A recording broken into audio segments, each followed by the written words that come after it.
Amables televidentes, los saluda José Alberto Tejada Echeverry, presentándoles el programa institucional del Canal 2 informativo Nuestra Gente. Hoy estoy acompañado por el doctor Fernando Cruz Montoya, quien es el defensor del contribuyente en la ciudad de Cali desde la DIAN. Buenos días, doctor Cruz. Buenos días, José Alberto, gracias por la invitación. Y nos acompaña también Duvalier Sánchez, a quien ustedes ya conocen, quien es panelista frecuente los viernes con nuestro programa. Buenos días, Duvalier. Buenos días, doctor Cruz. Buenos días, doctor José Alberto. Buenos días a todos los televidentes que nos ven hasta ahora. Bueno, estamos esperando que el doctor Alonso Cruz, apellido homónimo de Fernando Cruz, llegue. Nos anunció que nos acompañaría, porque hoy vamos a hablar de temas de impuestos, temas impositivos, pero no viene el doctor Fernando Cruz a explicarles a ustedes qué impuestos tenemos que pagar, qué impuestos no tenemos que pagar, sino hablar del procedimiento que a diario nos toca vivir y cumplir a los contribuyentes colombianos, en particular desde la óptica de la DIAN, que es lo que él maneja, pero aprovechando que el ejemplo de la DIAN se puede amplificar, hacer la referencia con respecto a los demás impuestos que los colombianos, seamos personas naturales o personas jurídicas, debemos atender ante el Estado, pero las 1001 vicisitudes que nos toca cumplir para atender nuestra responsabilidad tributaria. ¿El tema cuál es? El tema es que todo empresario, o mejor, todo comerciante, sea persona natural o persona jurídica, está obligado a pagar impuestos directos e impuestos indirectos, y a cumplir una serie de procedimientos de declaraciones tributarias para mantenerse no solo dentro de la formalidad, sino exento de cualquier riesgo de sanción pecuniaria, o sea, de sanción en dinero, porque no se atiendan adecuadamente estos asuntos. El empresario que tiene que importar debe cumplir ciertos procedimientos. El empresario que recibe divisas debe cumplir ciertos procedimientos. El empresario que despacha divisas, o sea, que le paga al extranjero, debe cumplir ciertos procedimientos. El empresario que exporta debe cumplir ciertos procedimientos. El empresario que compra y vende aquí, dentro del país, debe cumplir ciertos procedimientos tributarios. Pero de la misma manera, la persona natural que cumple ciertos topes debe cumplir ciertos procedimientos y ciertas normas, como por ejemplo presentar la declaración de renta, presentar la declaración de retefuente que bimestralmente hay que entregar, declarar el IVA, retener el IVA y pagárselo al Estado. Pero igual que estos impuestos, que son los que más bulto hacen, están los impuestos a los vehículos automotores, están los impuestos de industria y comercio, están los impuestos de ICA, los impuestos de predial, los impuestos de valorización, es decir, todo aquello que significa la carga impositiva que los colombianos debemos vivir. Doctor Fernando, yo hablo desde el contribuyente. Está bien que hay que pagar impuestos, nadie se opone ni se aparta, y con un poco de sentido común entendemos que hay que pagar impuestos, porque se supone que los impuestos son el mecanismo que crea el Estado, la organización social, para que podamos repartir la riqueza que hay en un lado para aminorar la pobreza que hay en el otro y hacer desarrollo conjunto. Pero a veces la primera sensación que tiene el contribuyente, chiquitico o no tan chiquito o grande, es que estamos obligados a pagar impuestos, pero el Estado no está obligado a garantizar que nuestros impuestos se inviertan bien y que se los roben. Esa es la primera frustración que tiene uno como contribuyente. Usted que está dentro y afuera, porque usted es defensor del contribuyente, está mirando nuestras preocupaciones, pero conoce el Estado por dentro. ¿Qué le responde a esta inquietud de la gente?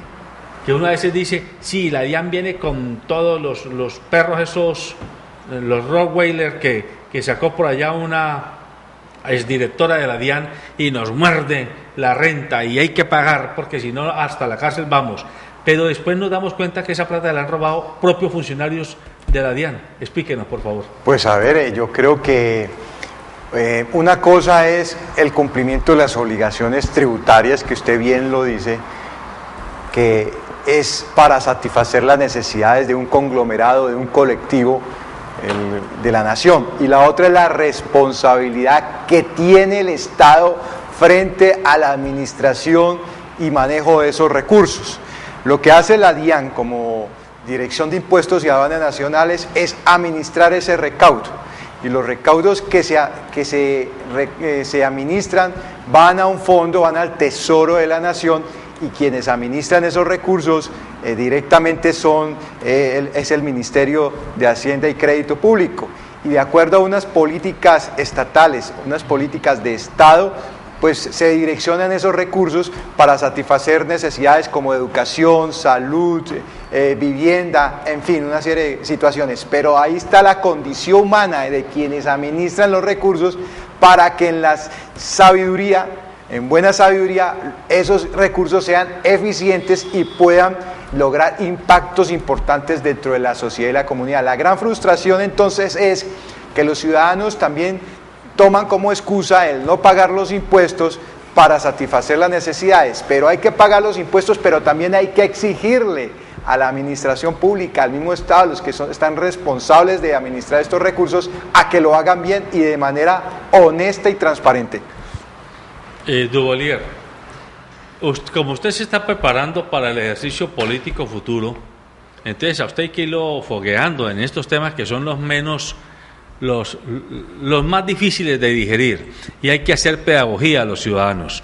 Uno no puede aspirar a tener un concejal o un diputado o hasta un futuro alcalde o gobernador en un futuro o congresista que no entienda de impuestos, porque qué tal pues que solamente hable de arte y de deporte, tiene que hablar de todos los temas.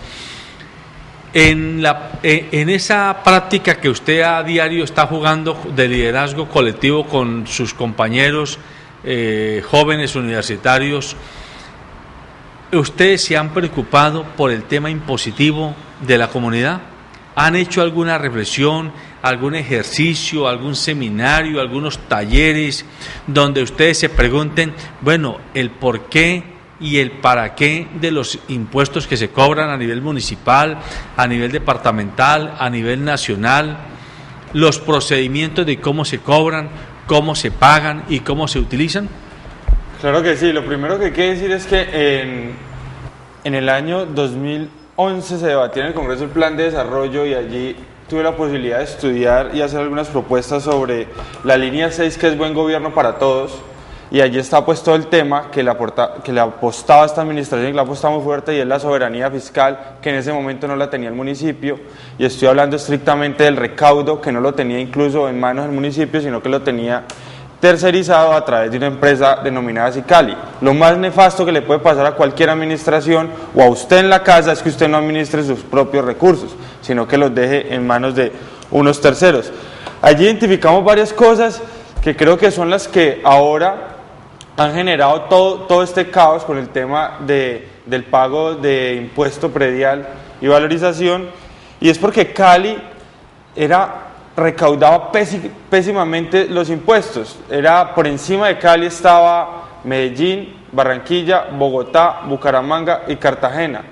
Todos por habitante recaudaban mucho más que Cali. Cali nomás recaudaba 239.000 pesos por habitante en sobretasa a la gasolina, ICA, que es Industria y Comercio, y por catastro, muy bajo, mientras que Medellín recaudaba por habitante 409.000 pesos, mientras Bucaramanga recaudaba más de 239.000 pesos, más de 339.000 pesos. Entonces allí vemos que definitivamente pues el municipio ahí tenía un reto por superar, y que está saliendo de eso. Yo creo que en eso esta administración ha avanzado, y es en eso, en lograr que la administración por dentro logre la soberanía fiscal, la soberanía tributaria. ¿Qué ha pasado y que ha sido duramente criticado? Es la forma, la metodología que han aplicado para actualizar el catastro, que estaba súper desactualizado. Habían comunas que desde el año 2001 no se actualizaba catastro, pero la metodología no fue la mejor, digamos, no fue la que generó mayor equidad. ¿Por qué? Porque como no había tiempo para hacer una metodología, digamos, casa a casa, entonces se cogieron fue zonas, y entonces dependiendo de las zonas, que eran casi que cuadras, se aumentaba porcentualmente con una muestra el valor de los predios. Pues resulta que por decir algo, en la comuna 5, que es una comuna industrial, hay 3 casas en medio de todo un sector industrial y le subieron el impuesto como si fuera todo un predio industrial, y eso pues afectaba mucho el bolsillo de la gente. Y así había muchos casos donde la gente decía, pero es que mi predio lo subieron desproporcionadamente. Incluso aquí con los doctores Botero había esa discusión en la comuna 2, donde se supone que es una comuna clase media, alta, pero no todos los barrios son de ese tipo, ni todas las cuadras son homogéneas en cuanto al ingreso de las familias o sus predios. Entonces allí eso generaba mucha desigualdad y mucha inequidad en cuanto al recibo del catastro y predial. Creo que ahí fue uno de los grandes errores y por eso hubo las protestas que se dieron. Pero además creo que fue una cosa estratégica y fue política, y es que si le subimos a todo el municipio se nos vuelve un problema grande, como está ocurriendo en otras ciudades del país. Entonces lo que hicieron fue hacerlo por pequeñas 3 comunas. Entonces primero empezamos en la 2, en la 4, y así hacemos que no se nos genere un malestar general. Doctor Fernando Cruz, usted, escuchando lo que dice Duvalier, él está hablando de los impuestos municipales, y usted habla de los impuestos nacionales, ¿sí? Porque usted está en la DIAN, y esto es claridad para los televidentes. Los impuestos son del orden municipal, del orden nacional, del orden departamental y del orden nacional. En el caso de los impuestos de orden nacional, los maneja expresamente la DIAN, porque es el tesoro público de la nación que va al Ministerio de Hacienda. Los impuestos departamentales los maneja la gobernación de cada departamento, y los impuestos municipales los maneja la alcaldía de cada municipio. Y la ley dice qué impuestos puede cobrar un municipio, qué impuestos puede cobrar un departamento y qué impuestos no puede cobrar, porque son resorte exclusivo de la nación a través de la DIAN. Háganos un poquitico de claridad para los televidentes. Yo les pido ese favor a ustedes dos. Este es un tema muy farragoso, muy complicado de entender, inclusive para la gente experta. Entonces, por la negativa, ¿qué impuestos no se manejan en la DIAN? ¿Qué impuestos no se manejan en un municipio y no se manejan en un departamento? Aclaremos eso a la gente. A ver, si los impuestos que no maneja la DIAN, pues es como usted lo explicó, los que maneja el municipio, como industria y comercio, el predial, los impuestos departamentales, que es la sobretasa a la gasolina, el impuesto a los licores, impuesto al automotor. ¿Sí? Los que maneja la DIAN son el impuesto a la renta, el IVA, el 4 por mil y el sistema de retención de la fuente para estos impuestos. Correcto. Y quiero agregarle ahí perdóname, Duvalier. Y el manejo del control del reporte del manejo de divisas pasa por la DIAN. El tema cambiario, pero es originado de una operación aduanera. Cuando es originado de una operación por eso, aduanera. pero lo controla la DIAN. El tema sancionatorio. Aplica la DIAN. Pero quien lo regula es el Banco de la República. Ya. A mí me parece muy importante la pregunta, porque creo que al ciudadano común le cuesta entender, digamos, para ellos el Estado es todo y los impuestos van todos allá arriba a una organización central que es el que la administra bien o mal. Eso es, digamos, ya queda a discreción. Pero el municipio como tal, dentro de un Estado colombiano centralidad, que es central, unitario, es un Estado federal, comparte ciertas competencias con las administraciones locales y regionales, alcaldías y gobernaciones. Las administraciones locales, que son las alcaldías, el Estado le concede competencias en qué impuestos. Como lo decía el doctor Fernando Cruz, discúlpeme, doctor. Lo que ustedes pagan por sus casas, que es el impuesto predial, es el catastro que todos conocen. Se paga al municipio. Se le paga al municipio, porque ustedes van a oficinas en el CAN o en los CALIS y pagan eso, y por eso el municipio es el que tiene la responsabilidad de actualizarlo. El ICA, el impuesto de industria y comercio, ese impuesto también se lo pagan al municipio, digamos, cuando le llega a los que tienen allí su comercio. La sobretasa a la gasolina, una parte, digamos, la mayor parte, va al municipio y otra va al departamento. Para el departamento, digamos que esa es más bien poca. Y hay otro que es el tema de las multas de tránsito. Esas multas, esos impuestos, esas infracciones que cometen los ciudadanos también ingresan al municipio. Esa es la plata fundamental, el recurso que tienen los municipios para trabajar de libre destinación, porque la que llega por la que recogen la nación, por la DIAN, esa va con destinación específica, digamos, la dan, pero esto va para salud, educación. La otra es la que tienen los municipios para todo su desarrollo y toda su infraestructura.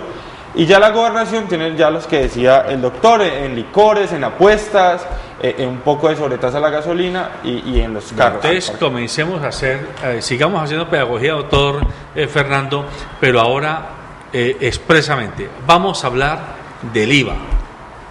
El IVA es un verdadero dolor de cabeza para mucha gente, unos porque saben mucho del IVA y saben cómo se evade, y otros porque no saben nada del IVA y no saben que son agentes retenedores, tienen responsabilidad de recaudar el IVA. Yo conozco casos como esto, mire, en un restaurante de Cali, de Ciudad Jardín, llegar dos personas a pedir, dicen, no, denme un jugo de naranja y un jugo de, dos jugos, y se acerca la persona, la mesera, la persona que va a atender, y quieren comer algo. No, no queremos comer nada, nos quedamos aquí, estamos esperando a una persona, pero no nos llegó. Al final, ¿qué le debemos? Entonces la persona trae el tiquetico de la caja, sí, y cobra los dos jugos, 5.000 pesos, por ejemplo. Pero ahí no viene el IVA, no viene el discriminado. Y por ese recibo, lo conozco, no voy a dar nombres obviamente, pero conozco el caso, o la han sancionado a ese restaurante. Eran dos funcionarios de la Administración de Hacienda, de la DIAN, que se habían ido a sentar a ver si pescaban el sujeto de sanción. Pues lo encontraron, y a ese restaurante, un restaurante importante de Ciudad Jardín, lo sellaron durante 3 días. Sí. A usted que está adentro y afuera, que ve los toros desde la barrera y los ve desde adentro, ¿a usted le parece que ese es el procedimiento correcto, que es justo que salga la gente de la DIAN sobre la base de que todo el que es comerciante es un sospechoso de ser delincuente y le apliquen y le cierren el negocio 3 días? Hombre, es trabajo para la gente, es consumo para la gente. Esas medidas tan draconianas, ¿no le parece a usted que son como injustas? Sí, yo como defensor del contribuyente considero que no son los protocolos de auditoría que deben existir en los procesos de fiscalización tributaria y también aduanera, que debe primero haber un proceso de culturización, de concientización, de sensibilización para que las personas cumplan con sus obligaciones, y que hay mecanismos mucho más serios, más estrictos, más justos, más equitativos, que permitan que ese contribuyente pueda cumplir con sus obligaciones, y no de esa manera encubierta que estos funcionarios llegan allí como cualquier como si van a cliente, exactamente, y después resultan que son funcionarios de la DIAN haciendo caer al contribuyente. Entonces esas cosas, como defensor del contribuyente, considero que no deben suceder. Hubo un caso muy famoso en Bogotá con una cadena de comidas rápidas en Bogotá, sí, que también funcionarios de la DIAN estaban sentados, sí, y al momento de pasar la factura no venía discriminado, o le preguntó el mesero si quería factura o no factura, fue la cosa. Exactamente. Y por eso se le generó un problema gravísimo a esa cadena de comidas rápidas. Es cierto. Entonces yo creo que, pues si bien es una obligación por parte de los restaurantes o esta clase de negocios facturar, pues hay mecanismos mucho más serios y más equitativos y justos para poder controlar los procesos de evasión en este impuesto del IVA. Yo quisiera un poquito complementar lo que hablábamos ahora de los impuestos. Es importante tener en cuenta que hay impuestos tributarios y no tributarios, y que los tributarios, voy a quitar la palabra impuestos, los tributarios son impuestos, tasas y contribuciones, y los no tributarios pues son los originados por otra clase de rentas del municipio o el departamento de la misma nación. Correcto. Hay un televidente en la línea. ¿Quién nos llama, por favor? ¿De dónde nos llama? ¿Sí? ¿Aló? Bueno, parece que se cayó la llamada. Continuemos, Duvalier. Yo quería decir algo que es supremamente importante y ya pues haciendo la salvedad de que yo no soy ni contador ni esos temas, pero creo que desde mi campo es fundamental porque yo lo que estudio es el Estado. Pero como aspira a ser dirigente político tiene que saber. Sí. Y se asumen las batallas porque... Como política fiscal, ¿no? Porque claro, no, y es el recaudo, es con lo que uno va a trabajar desde el Estado. Pero yo quiero, Duvalier, decirte una cosa. Yo voy a una cosa...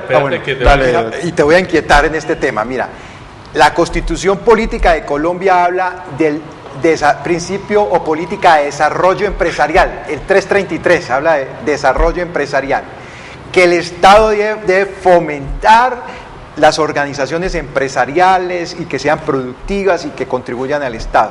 Pero hay otra política, ¿sí?, paralela a esa, que es la política fiscal.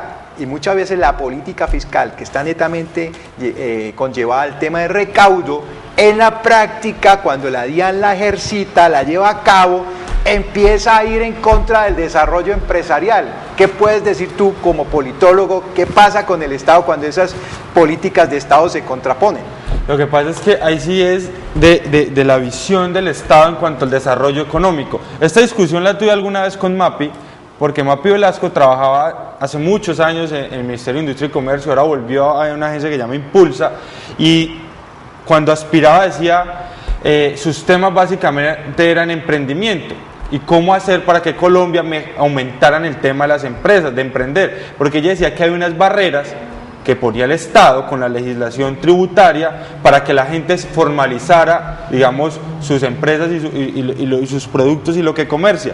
Entonces, ella lo que decía es que uno no puede creer como en Colombia, antes de promover e incentivar la creación de empresas formales, que son las que tributan, las que se organizan, las que hacen que haya un crecimiento cualificado en el país, pues no se dé. Y no se dé porque lo primero que uno se encuentra, como explicaba ahora el doctor José Alberto, es que desde la DIAN y desde las instituciones que hacen el recaudo y la legislación tributaria en el Congreso, pues no se están pensando esas formas. Parece que no quisieran promover esas iniciativas de emprendedores que van de cero, que llevan, miren, ¿qué necesito yo para formalizar mi empresa? Yo tengo 2 años, lo primero que tienes que hacer es sacar una serie de actas, una serie de requisitos, empezar a ver cuánto estás generando ingresos para empezar a tributar, y a veces es tan grande que el miedo y el pánico se apodera de quien tiene la iniciativa y prefiere seguir en la informalidad. Y eso es algo que este gobierno se propuso disminuir y creo que no lo está logrando. Disminuir la informalidad. Yo quisiera hacer un comentario sobre lo que estás diciendo, Duvalier, con relación a la pregunta que hace el doctor Fernando Cruz. Entiendo yo que la preocupación del doctor Cruz es que efectivamente hay una contradicción entre la prédica de impulsar el emprendimiento y la práctica de ahogar el emprendimiento por vía tributaria. Medidas como, por ejemplo, que el país, a través de sus políticos que están en el Congreso de la República, tomara medidas como que el impuesto de renta, que es un impuesto al comerciante sobre sus utilidades, fuera gradual. Por ejemplo, si yo comienzo una empresa, ¿por qué tengo que comenzar pagando el 25 o el 33% de impuesto de renta desde el primer año? ¿Por qué no me pueden dar a mí el Estado colombiano en un propósito de impulso, que el primer año pague el 10%, que el segundo pague el 15%, que el tercero pague el 20%, que el cuarto pague el 25% y que ya a partir del quinto pague pleno? Me da 5 años para yo irme oxigenando. Esas son las políticas que irían en la misma dirección y no como ocurre ahora. Pero déjeme, antes de que usted vuelva a intervenir, que hay un televidente en la línea. ¿Quién nos llama, por favor? ¿Sí? ¿Quién nos llama? Bueno, tenemos problemas con la además línea. Creo que aquí hemos dicho que se parte también de la desconfianza sobre quien tributa, quien paga impuestos. Creo que es que Colombia tiene un caso particular, y es el narcotráfico, y es la evasión de impuestos fuerte que ha habido, digamos, el lavado de activos, y creo que el Estado se ha parado con unas herramientas a tratar de ir frenando y contrarrestar esto. Por eso parte de que todos los colombianos quieren hacerle la trampa a la ley. Y entonces ahí es donde es una vaina muy jodida, porque además también es de desconfianza de lado y lado.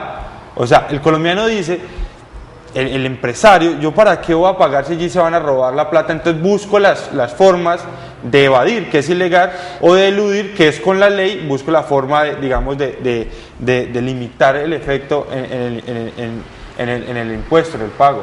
Es que como defensor del contribuyente me ha tocado casos, ver casos, atender casos donde ese contribuyente no se le ha dado la posibilidad de poder hacer un negocio para desentrabar un tema tributario. No se le facilita por parte del Estado a ese empresario que él pueda oxigenarse, que él pueda atender su necesidad con la colaboración mutua del Estado para que esa empresa pueda salir adelante y a su vez pueda continuar pagando los impuestos.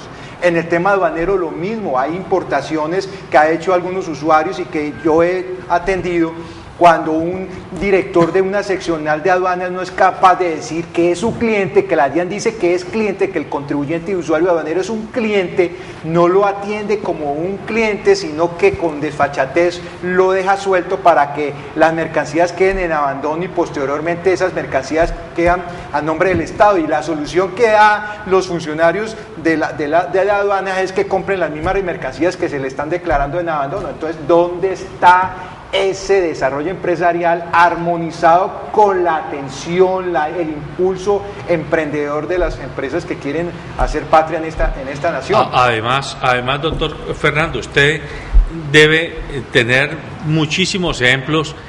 La inmensa mayoría de colombianos, cuando vamos a las oficinas de la DIAN, sentimos que vamos a una especie de cadalso. Vamos, a la antesala de la muerte, a la antesala de la pena capital. Uno no llega a la DIAN con una actitud tranquila, relajada, uno llega tenso, y no porque esté cometiendo un delito, sino porque siente que la cultura ambiente que hay en los funcionarios de la DIAN y en los directores de la DIAN es una cultura avasalladora. Cuando tú entras a las oficinas de la DIAN, tú entras y quedas como cuando usted entró a un cuartel de policía. Si cayó en una redada y cayó en el cuartel de policía, ahí no hay quien lo defienda, olvídese de eso, quedó allá. Pues es lo mismo que uno siente. Entonces, para nosotros es muy importante hacerle esta claridad a los televidentes, porque es que no pueden haber ni funcionarios ni instituciones del Estado que estén vedados al control ciudadano. Y la DIAN es una entidad que se ha considerado más allá del bien y del mal, y a usted le consta que al interior de la DIAN sí que ha habido corruptelas, y corruptelas no chiquitas, sino grandísimas. Grandísimas. De hecho, hay casos sin resolver, y eso es muy triste. Yo creo que ahí también parte un poco de ese Estado tan débil ante la ciudadanía, que va a pagar sin gusto total. Y en eso Antanas Mocus deja un punto muy alto cuando pone un impuesto voluntario y la gente iba y pagaba porque veía que eso se redistribuía en la ciudad y en su calidad de vida. Y ese es el problema fundamental para mí desde cualquier institución pública, y es la administración de esos recursos. Les voy a dar un ejemplo. Mi madre tiene un negocio pequeño y fue a cancelar su impuesto a la renta. Tenía pues su contador y esto, y el contador hizo un mal trabajo, no era un tipo profesional en su trabajo. Después le llegó que no estaba haciendo bien su declaración y eso le acarreó una sanción. Mi mamá pues tocó diferir eso a cuotas para poder pagar todo, muy bien. Y a la semana, después de ella decir, por Dios, qué lío sale un robo que se da en Medellín, un cartel, una mafia, un cartel a nivel nacional en la DIAN, donde se estaban robando miles de millones de pesos. Y entonces mi mamá, como ciudadana indignada, dice: estos manes que se creen el adalic de la ética pública, que vienen, con qué cara vienen y me cobran cuando se están robando lo que yo con tanto esfuerzo estoy produciendo. Y eso es un caso que aplica en general sobre la confianza sobre la institución.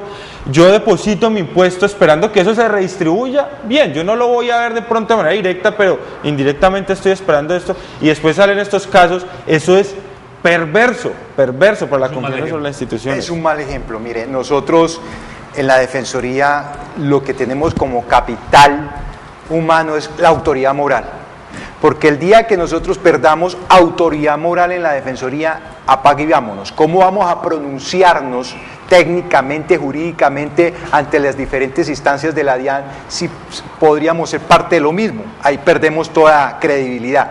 Lo importante de la Defensoría es que con la Defensoría hay confianza. Con la Defensoría uno se puede acercar. Es posible que no solucionemos todos los problemas, pero somos un vocero importante de los usuarios, de los contribuyentes a la DIAN. Es que cuando, y no es exageración lo que voy a decir, cuando a mi Defensoría, a la oficina llegan personas enfermas por los impuestos, personas a punto de suicidarse, a punto de colapsar, que les han operado el cerebro y les han puesto válvulas por todos los impuestos que ellos sopesan, eso es una cosa muy, muy tremenda, es una cosa que a uno le preocupa. Me encontré la otra vez en cobranza, es una señora histérica que casi colapsa ahí en medio de la sala de espera. La tuve que calmar, venga a la Defensoría, la atendimos, cálmese, no enfoque sus ojos en el problema y no en el Dios que resuelva su problema, y nosotros la atendimos y pudo solucionar su problema, ¿sí? Entonces los impuestos inciden de manera muy, muy marcada en la vida de los ciudadanos de un país, y nosotros estamos para ayudar y apoyar en todos esos procesos. ¿Dónde es la oficina del contribuyente? Nosotros tenemos oficina ahí en el centro, en la carrera cuarta, número 1044, en el piso quinto, oficina 511. ¿Es en el mismo edificio donde está la DIAN? No, estamos en el edificio de Plaza de Caicedo. Plaza de Caicedo. Sí. Vuelva a decir la dirección. Carrera cuarta, número 10/44, piso quinto. Si alguna oficina persona que 511. está viendo el programa tiene un problema, una sanción como el caso de la mamá de Duvalier o un caso más complicado y quiere ir a que ustedes lo orienten, puede ir. Sí, puede ir abiertamente, ¿Tiene tranquilamente. algún costo? No tiene ningún costo porque somos servidores públicos. ¿Y la atención de ustedes es o pronta, es oportuna, o hay que hacer fila y se demora 3 meses en que No, se no, resuelva no, la es consulta? oportuna y hay un equipo de trabajo, atendemos rápidamente los temas, los valoramos, los presentamos, nos pronunciamos ante la DIAN, hemos logrado revocatorias dentro de la misma DIAN, que eso es una cosa que es tan complicada en los funcionarios públicos, que revoquen sus propios actos administrativos, otros que se han ido a los tribunales se han Yo le voy a revocado. hacer una pregunta con mucho respeto, doctor Fernando Cruz, pero ¿no le pasa a usted como defensor del contribuyente lo que le pasa al defensor del cliente financiero? Que cuando a uno en el banco le aplican mal una cuota de una tarjeta de crédito o de un crédito, o se le perdió la tarjeta y alguien se la clonó, cualquier cosa de estas, y uno va y le reclama al banco y el banco dice no tengo nada que ver. Entonces uno va donde el cliente, a mí me pasó, a nosotros nos robaron una plata en la empresa y era culpa del banco.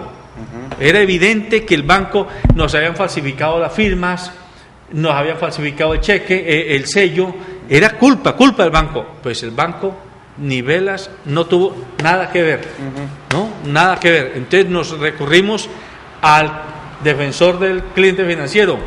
Nos tuvieron como 3 meses en consultas y al final, nada. Entonces dice uno, ese defensor del cliente financiero, eso es una pantomima.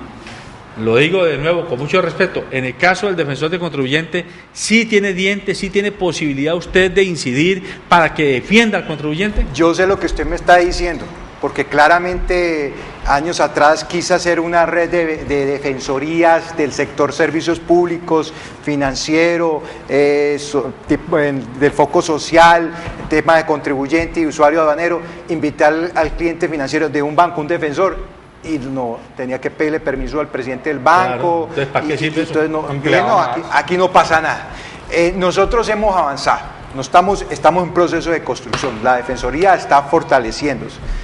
Al principio, cuando arrancamos, fue algo muy complejo porque pues allí en ese poder grande que tiene la autoridad fiscal, pues no consentía que hubiera una figura de la Defensoría, pero en la medida que fuimos avanzando, fuimos encontrando resultados muy favorables que nos permiten decir que tenemos un grado de efectividad importante y que estamos tratando de fortalecernos a través de los gremios, la producción del país, con el fin de tener más dientes y poder hacer una defensa mucho más integral en los procesos que llevamos. Muy interesante. Veamos una nota que nuestros periodistas nos han preparado sobre la opinión de la gente frente a este tema.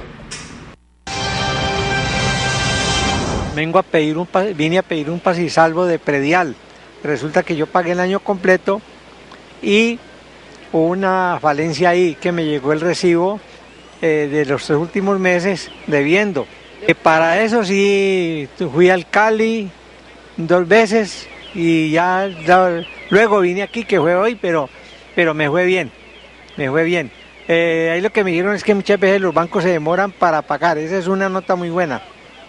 Los bancos se demoran para pagarle al municipio y después le llega a uno el recibo del trimestre siguiente si es predial y resulta que uno no ve nada, entonces uno lo asusta a eso, pero no, ya... Llevo 1 año y medio sacando una nomenclatura de la casa y nunca me la han entregado. Me mandan pon de uno, pon del otro, pon del otro, pon del otro. Llevo 10 personas a mi lado buscando solamente ese papel. ¿Qué puedo hacer? Eso es un desastre totalmente, porque realmente para sacar cualquier documento ya esto se volvió estampillas. Entonces hay que sacar estampillas y no tienen las estampillas. Yo no sé para qué te piden tantas estampillas. Yo en este momento vengo del CAN y la gobernación de comprar unas estampillas para unos pasisalvos. Y es un desastre, es la mala atención al cliente. La mala atención porque es público. La otra es porque los trabajadores no son profesionales, no tienen calidad humana, desconocen muchas cosas, desconocen muchas normas. Y en este país, como vivimos de que si usted es analfabeto, con eso le dan el mejor puesto, pero a los que realmente necesitan el trabajo, nunca los ocupan. Comunicarles porque a nosotros nos tienen, vaya y venga hace 2 años para el cambio de una nomenclatura que nos ha llegado en el recibo de predial diferente al del recibo del servicio público. Nos tienen vaya para acá, venga para allá, nos cambian las personas. Hoy vine para hablar con un señor Carlos, ya me dijeron que no está allí en la institución, que tengo que venir de aquí 8 días para hablar con otros y para que me faciliten ese arreglo. La señorita que nos dijo que eso no se demoraba nada, que por qué nos tienen en ese son, venga y vaya para acá. Mi esposo es un hombre enfermo y a cada rato tengo que estar con él, corra para acá, corra para allá, entonces para mí es una injusticia. Yo había pensado ponerles una tutela, porque a nosotros como el pueblo no nos respetan. Llega uno a las oficinas y es como que fuéramos los payasos de ellos.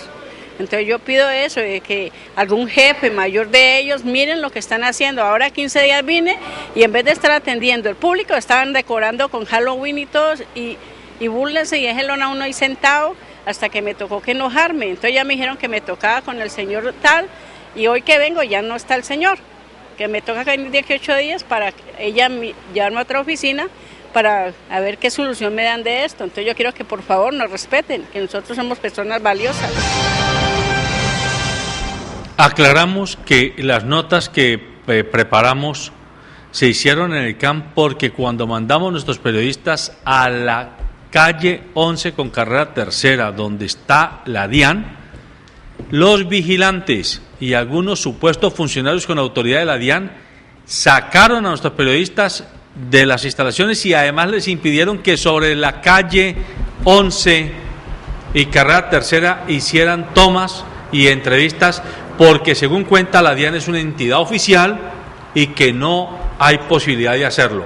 Esto es una violación flagrante al derecho a la información que tiene usted y que tiene cualquier ciudadano. Pero sigamos adelante. Eso que dicen la gente de Industria y Comercio, Predial, es lo mismo que dice la gente en la DIAN. Todos los que nos tocado, a mí por lo menos me ha tocado ir, como soy representante legal, y no hay cosa más aburridora que tener que ir a hacer esas diligencias. Primero porque lo que dice la señora, no hay cosa que más ofenda que llegue uno a un sitio donde el funcionario que está detrás del escritorio considere que el tiempo de él vale mucho, pero que el tiempo de uno vale nada. Y no se da cuenta de que ahí se está dejando de mover la economía. Porque un empresario que está allí y que se tiene que demorar 1 hora o 2 horas esperando un trámite, a veces un trámite tonto, una firma, una rúbrica, un sello, un visto bueno de un funcionario, de un burócrata que no le duele nada y a uno le hace perder el tiempo, eso ofende, doctor Cruz. Es cierto, ofende demasiado. Las pequeñas empresas son muy afectadas por esta clase de trámites ante la DIAN, porque es que en una pequeña empresa mediana es uno solo, 2, 3 personas, no más. Entonces, cualquiera que falte, pues ahí se paraliza el negocio, la empresa, para hacer una gestión en la DIAN. Mire, nosotros hemos tenido casos tan complejos en donde las personas se han tenido que cambiar de actividad económica para poderse defender de la DIAN. Entonces, eso va en contra de ese desarrollo empresarial, de esa política de desarrollo empresarial. O sea, ¿cuál es la visión? O sea, ¿hacia dónde está dirigida la legislación tributaria para beneficiar a quienes? Digamos, tiene que ponerse del lado de quienes tienen más dificultades para acceder, digamos, a información, a profesionales técnicos y capacitados. Pero lo que uno encuentra es que cuando llega a la DIAN, entre menos usted sepa, mejor para el funcionario, porque más lo enreda y sale más rápido de usted, o puede incluso pues tener la oportunidad allí de un soborno o un chantaje más fácil que se ve. Aquí no estamos hablando sobre cosas que no pasan. De eso pasa y pasa bastante en estos temas. Pero yo quedé muy inquieto con estos contribuyentes del municipio porque, pues mire todos los problemas que hay. Yo le pregunto, allá en el municipio hay quien defienda a estos contribuyentes. Pues miren, allá hay CUAPE para erradicar su derecho de petición, para erradicar, y eso se va. Computador. Y eso se va con su firma un computador. Y el resto, pero yo creo que en eso se ha mejorado. Incluso el recaudo del papayazo fue de más de 80.000 millones y eso es casi que histórico en la ciudad. Lo que pasa es que venía muy mal, la ciudad estaba, o sea, recaudar 239.000 pesos en una ciudad como Cali, que tenga por encima Bucaramanga, Cartagena, Barranquilla, Medellín, o sea, estamos muy mal. Las filas que habían eran impresionantes, o sea, era desbordado el tema. Pero pues después del caos viene el orden y esperemos que la ciudad mejore en esos temas. ¿Usted por qué no asume el liderazgo y motivo para que creen una defensoría allá en el municipio? Mire, lo que dice el doctor Fernando Cruz me parece a mí que es capital. Hay defensoría del paciente, pues debería... Bueno, por eso nosotros en este canal y en este programa impulsamos todo lo que sea construcción y consolidación de la democracia. Y la democracia tiene que ver con que haya posibilidad igualitaria para que todos los ciudadanos podamos defender nuestros derechos y negociar nuestros intereses. Y entonces necesitamos veedores ciudadanos, necesitamos defensores del contribuyente, en este caso de impuestos nacionales, defensores del contribuyente de los impuestos municipales, de los impuestos departamentales, defensor del paciente, defensor del educando, es decir, defensores, porque es que a uno le dicen, váyase a la personería, y la personería es otra agencia del Estado, y el señor personero, con todo el respeto que puede generar el señor Andrés Santamaría, él es un funcionario nombrado por los propios a los que va a controlar. El contralor del municipio es un funcionario nombrado por los propios a los que después va a controlar. Entonces olvídese de ese cuentico de que yo controlo al que me nombró y me puso el voto. Eso sí, eso es ofender la inteligencia colectiva. Necesitamos defensores del contribuyente separados del control político de esas agencias, del Consejo, de la Asamblea Departamental y de las oficinas dependientes de las alcaldías y de los departamentos. Así es, yo sigo inquieto con el tema de la política fiscal, porque si no se lidera procesos también de defensa frente a la armonización de las políticas y que se cumpla el principio de coherencia macroeconómica, pues estamos teniendo las fallas que hoy en día presentan. Yo quisiera, hay una entidad que no hemos tocado, y son las cámaras de comercio, por ejemplo, que tienen un papel fundamental en esa generación, digamos, de empresarios, de formalización, y creo que alguna vez vi en la cámara que ellos tienen como una ruta de formalización. Y entonces un amigo producía cosas y dije, vení, vamos a preguntar, yo conozco, vamos. Y creí que íbamos a encontrar con que no, mire, usted arranque y va a tener una exención tributaria de 5 años mientras despega. No, le tocaba casi que a la par como se va formalizando, ir tributando, entonces es bastante complicado. Además le exigían que demostrara como que tenía ya 4 años funcionando, cuántos ingresos tenía. Entonces una cosa para un joven, no, pues él dijo, no, sigo vendiendo mis productos de una forma bastante básica e informal. Hay otro tema que yo quiero pedirle a usted, doctor Cruz, que nos precise. Cuando la DIAN, cuando un empresario entra a ley de insolvencia, es decir, no puede pagar y tiene que hacer acuerdos con los bancos, con las entidades de seguridad social, con la DIAN, con el municipio, con el departamento, etcétera. La DIAN, en mi opinión, porque conozco el caso por dentro, porque he estado actuando en ese tipo de casos, la DIAN es inamovible. no solo porque la ley de insolvencia dice que los intereses y la deuda son innegociables, no se puede rebajar un solo peso, pero el hecho de que sea innegociable el monto hace que sea inamovible el funcionario que va en representación de la DIAN. Entonces esa persona no tiene cintura para proporcionarse a una negociación. Y yo conozco casos donde empresarios que han fracasado por negocios, porque el mundo de los negocios es así, hombre, decirle a la DIAN, miren, permitan que vendan esa bodega, que vendan esa maquinaria, para que con esa plata le paguen a ustedes y puedan reflotar la empresa. Pues no, la DIAN, como es la titular de la bodega o no sé qué cosa, no. Y después uno encuentra que la bodega se la quitaron al empresario, quedó en cabeza de la DIAN y la bodega está como bien mostrenco, abandonada o arrendada por un mísero canon a un tercero que nada tiene que ver con el objeto social de la empresa que acabaron de destruir. Pues eso es muy lamentable porque es lo que estábamos ahora discutiendo y que quieren quitar aquí a Duvalier en cuanto a dónde está la política de desarrollo, dónde está el fomento a las empresas y las están acabando. Y peor que todo el patrimonio de una empresa de tantos años de actividad económica queda recluida por allá en abandono. Entonces uno no ve que el Estado mismo se proporcione para que las empresas puedan tener ese oxígeno para hacer negociaciones dentro del marco legal que le permitan solventar las crisis y liquideces que puedan tener las empresas.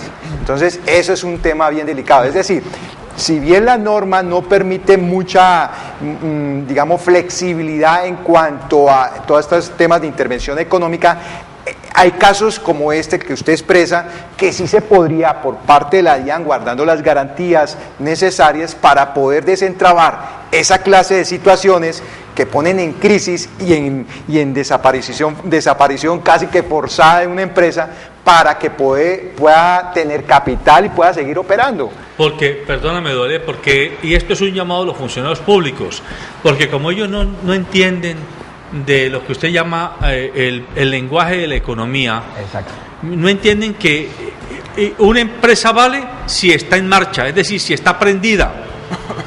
Esta empresa, este medio de comunicación vale si está funcionando, sí, si está al aire. Porque es que si la DIAN llama a ese contribuyente cliente, al cliente se le hay que tratar de manera como cliente. Mire, en temas de costos y deducciones, ¿cómo es posible que una dirección seccional de aquí del Valle del Cauca no tenga en cuenta unos costos y deducciones de una empresa que para poder mercadear necesita tener promociones, y esas promociones que se llaman bonos, artículos ¿cómo se llama? De souvenir y todo, que hace parte del negocio así para competir frente a otros mercados, frente a otras empresas y generar los ingresos que produzca utilidad y también el pago de los impuestos? La DIAN no se proporciona de una manera consciente que las empresas se desarrollan de esa manera. Además hay un principio en el que está yendo en contra, y es que a la DIAN le sirve es que esa empresa funcione para que le pague. Si lo que le interesa es que le pague, pues de nada le sirve cerrada la empresa, que no sea productiva. Exacto. Y si no se parte de esos principios, pues está jodido. Porque de hecho en la Constitución también dice que es que en Colombia a nadie la deuda le da cárcel, porque es que de nada sirve. De nada sirve. Por eso al banco lo que le sirve es que usted le quite el predio, pero a nadie en este país meten a la cárcel por una deuda. Pero yo le quiero decir una cosa, Duvalier, necesitamos líderes que no transigan sus principios. Mire, sí. Nosotros... es que eso es de fondo, el tema es cultural. Pero hace 5 años nosotros presentamos un estatuto de los derechos de los contribuyentes en el Congreso de la República. Fue aprobado en la Comisión Primera y en plenaria de la Cámara. Pasó a la Comisión Primera del Senado, ya nos faltaba dos debates, y resulta que el congresista, que me lo encontré en una universidad y le dije, congresista, ¿usted por qué se opone a este proyecto? Es de beneficio para el país. Y no, es que ustedes quieren tener competencias cambiar. Dígame en el articulado dónde exactamente están las competencias que estamos nosotros exigiendo cambiar. Eso no es así. Que ustedes quieren mucho poder. Pero después nos dimos cuenta que esa persona, ese congresista, no le interesaba pasar el proyecto porque tenía puestos en la DIAN como cuota política a él. Entonces, Necesitamos líderes que no transijan sus principios y que les interese más lo general, el beneficio del colectivo, de la sociedad, de la nación, que sus propios intereses. Yo creo que en eso coincidimos y el doctor José Alberto Tejada, creo que de eso se trata y por eso nos tiene aquí sentados. Porque cree que tienen que llegar líderes al Estado que estén pensándose el Estado para lo colectivo, para todos y no para ellos ver cómo se enriquecen, cómo tienen prestigio y poder. Y eso sí ya es de fondo. Para mí ahí radica los cimientos del Estado y todas las organizaciones y el ejemplo que se le dan desde el funcionario más alto hasta el funcionario del rango más operativo. Entonces creo que ese es el tema de fondo, es cuál es el ejemplo del Estado incluso a la ciudadanía, cuál es el ejemplo del funcionario. Si es un tema donde los mismos funcionarios ponen la piedra para que usted incida en el chantaje, en la corrupción, o si es de usted lo que es un vehículo para que la ciudadanía se mueva, para que la economía se mueva, sobre la base de una cultura legal. Es que ahí está todo, para mí ahí está todo, porque es además la generación de confianza. Cuando usted sale de esa entidad diciendo, ese funcionario tan servicial me orientó hacia donde yo debía dirigirme para no incurrir en faltas graves. Pero cuando uno se encuentra que es que le detienen el cargamento en el puerto de Buenaventura 2 meses para que usted trate ahí de sobornar y ellos ganar algo, que es el tema de la corrupción. Con el agravante de que a veces la multa es más costosa que el valor del cargamento. Así es. Total, hasta que lo dejan perder y eso se vuelve improductivo para la economía. Sí. Y es que los casos de corrupción aquí aumentan a 4 billones de pesos anuales y eso que muchos no se saben. Déjeme que hay un televidente en la línea. ¿Quién nos llama, por favor? ¿Quién nos llama? Definitivamente no Alfonso, en México, que es bastante corrupto el tema, hay bastante corrupción, la Procuraduría, que además es una institución que no tiene mucha credibilidad, pero sí tiene una herramienta muy fuerte y es una organización como tal de la defensa del contribuyente, desde la Procuraduría muy fuerte, con toda una legislación que la respalda, digamos. A mí me parece muy importante que el doctor Fernando Cruz siga en esa tarea de liderar y yo le ofrezco el canal para que hagamos trabajo en esta dirección, porque es que necesitamos formar ciudadanos. Mire, si el funcionario de la DIAN no entiende la implicación económica que tiene una decisión o una mala decisión, necesitamos ciudadanos que entiendan y que sepan defender sus derechos, porque si el funcionario de la DIAN no entiende y el ciudadano es ignorante de su derecho, pues ahí perdimos todos.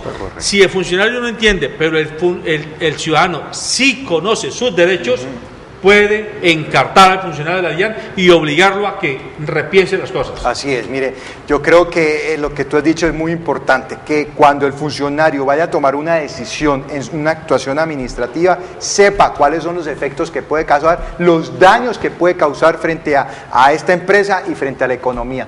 Como decía Duvalier, es que cuando un contribuyente y un usuario pensara de esa manera, haría las cosas de manera ecuánime, porque sabe que esa empresa le contribuye al Estado a través de sus impuestos. Pero mire, nosotros hicimos un ejercicio de una empresa, cómo afectaba esa decisión esa empresa. Primero, ponía en riesgo la empresa.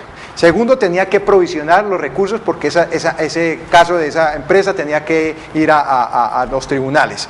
Tercero, poner a un funcionario que esté pendiente de eso. Cuarto, tiene que reportar a la junta directiva, a los directivos, al gerente de la compañía de lo que está pasando. Quinto, un desgaste administrativo, esperar que el proceso que ya agotó vía gubernativa dure 5 años en el tribunal y si apela a la DIAN en su necedad, 2 o 3 años más. Sexto, pues si tienen contratos joint ventures con otros países, ustedes saben que la legislación de otros países, las empresas son muy cuidadosas de eso. Si esa empresa, si han formulado dentro de su convenio esa clase de cláusulas, pueden acabar los negocios. En estos minuticos que nos quedan, yo quiero que usted y Duvalier le apuntemos al concepto de seguridad jurídica. Porque es que el concepto de seguridad jurídica no es solo para los grandes empresarios, para las multinacionales. La seguridad jurídica la necesita el microempresario, el pequeño empresario, el mediano empresario, tanto como el gran empresario. Exacto. Yo quiero decir algo sobre eso. Mire, la legislación, la política fiscal y en algunos casos la política empresarial está dirigida hacia los grandes y se pretende que el sistema de Estado estatal, los pequeños y los medianos vayan al ritmo de las grandes. Entonces lo que hay que crear es unas políticas fiscales, como tú decías ahora, proporcionales de acuerdo a su tamaño y que vayan creciendo y vayan contribuyendo más a las arcas del Estado. Para mí lo que debe pasar es que debe haber proporcionalidad y principios de equidad en ese tema de la política fiscal, pero además es fundamental que eso también es un debate político sobre, estamos en una democracia representativa, ¿quiénes representan a quién? Quienes tienen mayor poder adquisitivo pues generan mayor influencia sobre el Estado. Entonces las grandes empresas, las grandes agremiaciones generan mucho más influencia que los pequeños grupos que entendieron esa lógica, y hoy tenemos por ejemplo en el Valle el grupo multisectorial donde están todas las pequeñas y medianas empresas. Y es un tema también de principios en la seguridad, en la que genere la seguridad legislativa sobre las reglas de juego. Que es que ese es el tema también. Entonces las reglas de juego son según me beneficien a mí y según yo tenga capacidad de influir para que me beneficie. Entonces como usted es más débil, se jodió. Entonces por eso tiene que haber unas reglas de juego claras en esa materia de política fiscal, y es un tema también... Yo quiero decir algo, la reforma tributaria del año pasado, la 1607, trajo algo muy positivo para el país, que fue que todos los contadores empezaran a unirse y a hacer una sola voz con el fin de exigir que las regulaciones sean tenidas en cuenta por parte de los profesionales que realmente conocen las empresas y la producción de este país. Esa colcha de retazos del estatuto tributario. Exactamente. Entonces yo veo que el grupo de estudio GENIF, el grupo de estudio de los 100, que ADECONTA, que ya se están uniendo, están armando capítulos en Palmira, yo me volví aliado de ellos. La Defensora Nacional se volvió aliado de todos los contadores. Doctor Fernando Cruz, de nuevo repita la dirección, el teléfono y el correo electrónico. Si usted tiene un problema fiscal con la DIAN, vaya a donde el doctor Fernando Cruz. A ver.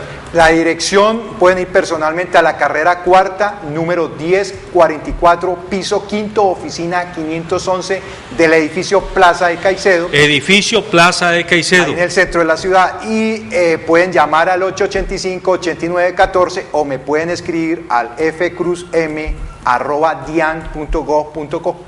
fcruzm@dian.gov.co. Edificio Plaza de Caicedo, oficina Defensor del Contribuyente Fernando Cruz Montoya. No tenemos que hacerlo, amables televidentes, tenemos que informarnos para que cuando lleguemos a la fila y nos atienda el funcionario que a veces ni nos levanta los ojos para mirarnos, porque no le merecemos un saludo, entonces nosotros tengamos todo el arsenal de información para decirle: señor, la cosa no es como usted está planteando, es así, y este es mi derecho, porque yo no soy un delincuente, yo soy o un trabajador, o un profesional independiente, o un comerciante pequeño, o un empresario que estoy jugándome todos los días por mantener este país en actividad económica, generando empleo, pagando impuestos. Así que, por favor, es hora de que al funcionario público también se lo meta en cintura, porque no puede pretender que por ser funcionario público nosotros somos sus servidores. El servidor de nosotros es el funcionario público.